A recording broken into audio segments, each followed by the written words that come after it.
In the previous module, we discussed why qualifications matter and why they matter when they support moving to that next level of responsibility, and why qualifications alone don't progress your career. Another factor that plays equally importance to career progression is exposure. Professionals who progress deliberately put themselves in situations where their judgment becomes visible. They contribute to discussions where decisions are being made, where assumptions are being tested, and where outcomes are being shaped. They're not simply just taking on more tasks. They're stepping into situations where their thinking and their decisions become visible. Early on in your career, your focus is naturally execution. You are learning how projects actually operate. You spend time writing plans, tracking issues, making sure information flows, and reports are being produced.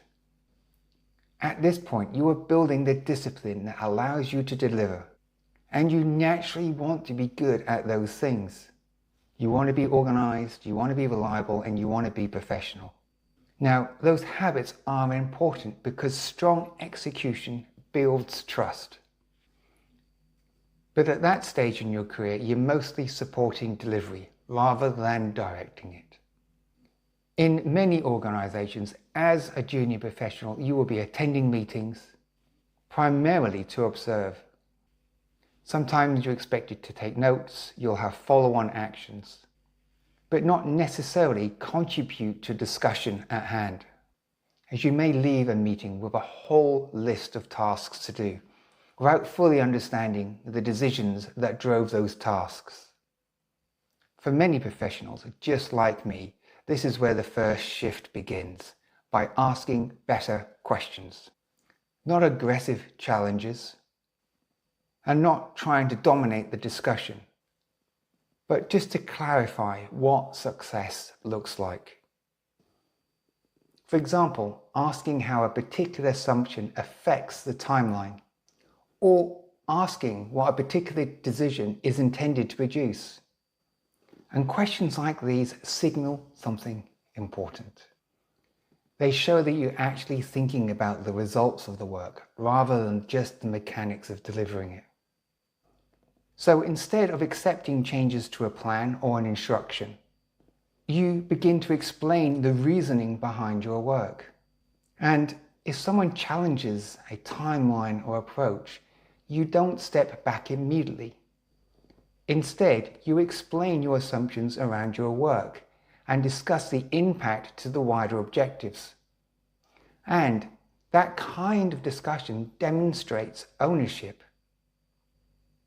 This shows that you are taking responsibility and not simply just producing the work, but ensuring that it achieves its intended outcomes.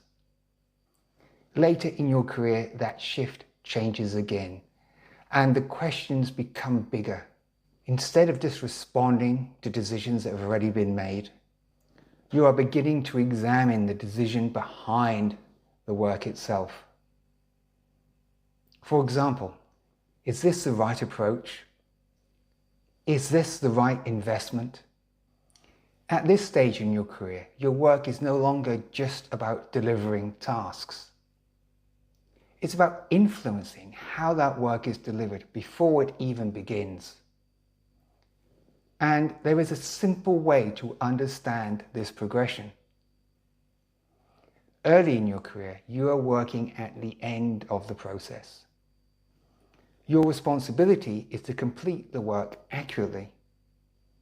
And as your responsibility grows, your work moves towards the middle of the process. You begin shaping delivery, managing risks, and challenging assumptions. Eventually, at senior levels, you move to the beginning of the process. This change doesn't come through formal announcements. It happens as your judgment becomes visible over time, and senior leaders notice how you think.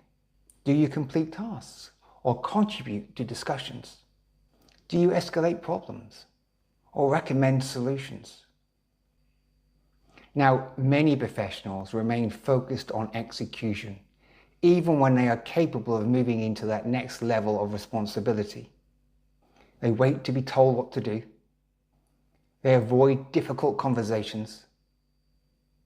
They complete tasks well, but don't contribute to the discussions behind them. Now, none of these behaviors are wrong. In fact, they are often rewarded heavily early on in your career. But to senior leaders, this signals that you are reliable at execution, but not yet operating at that higher level of responsibility. So instead of just passing work on upwards, you say, here is what was discussed. These are the options. Based on the risks and the constraints, this is my recommendation to move forward. Now, that shows ownership. It shows that you are taking the responsibility to see how the work succeeds, and exposure works in exactly the same way. When your thinking becomes visible, senior leaders can understand how you think and how you make decisions. And over time, that type of visibility builds trust. And it is trust that leads into greater responsibility.